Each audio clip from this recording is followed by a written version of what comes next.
Good morning. This is Father Stephen Kelly from St. John's Church in Detroit. We're continuing our series of daily morning meditations, where we generally look at one or another of the lessons that are assigned for morning or evening prayer, what is known as the Daily Office Lectionary.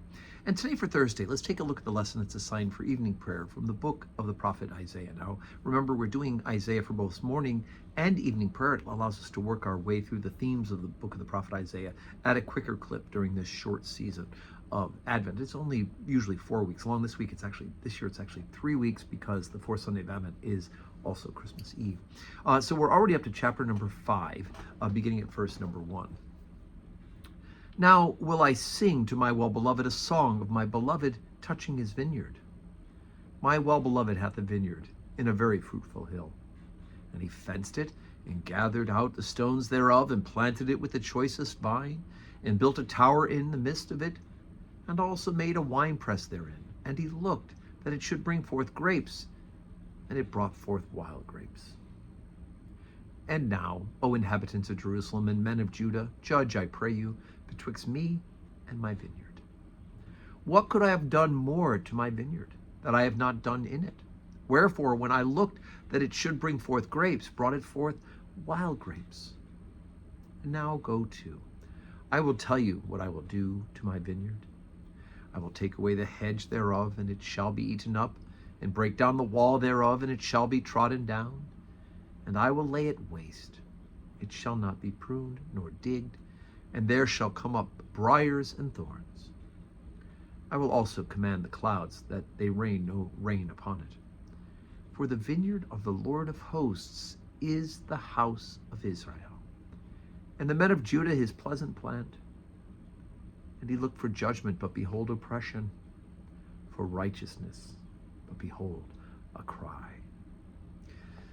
Okay, so the image of vineyard our Lord also uses in the gospel. He talks about how the owner of the vineyard, plants the vineyard, and he lends it out to people to tend and care for it. And then when he sends his servants to go and pick up the profits from it, the grapes from it, they beat one, they kill another. He sends his son. They kill. This is the heir. Let us kill him. And what is he going to do? He'll destroy that vineyard. So when Jesus is telling that particular parable, and he doesn't necessarily, come right out and say it like Isaiah does, the people of Israel would have heard, oh, this is a parable about vineyards. This is what Isaiah talked about. And so they'll hear echoing in their heads, because they know the book of the prophet Isaiah. They know about his prophecies for the coming of the Messiah. When they hear about a vineyard, they will hearken back to this particular reading. It's why it's here during Advent. It's a reminder that, in fact, if we are not the people that God is calling us to be, if we are in rebellion, if we are wild grapes, we will find ourselves that our hedge will be broken down, will be trampled over, and the thorns and the briars will grow up among us. Right? So he says, look, the vineyard of the Lord of hosts is the house of Israel. Right? He doesn't leave anything to ambiguity like Jesus does when he tells a parable. Right? For those who have ears, let them hear.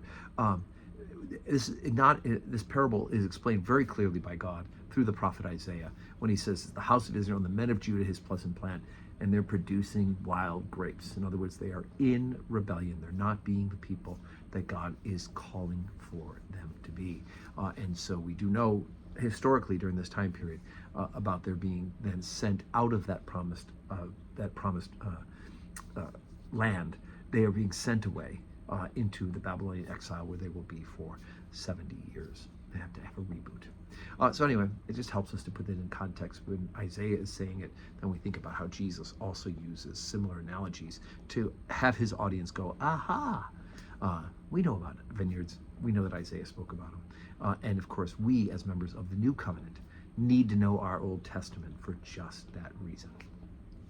So today's Thursday, 10:30 Holy Communion, our earlier service today, and then that's at 10:30 today, and we'll have benediction following. I do hope you can join us in person or join us online where you're watching this morning meditation.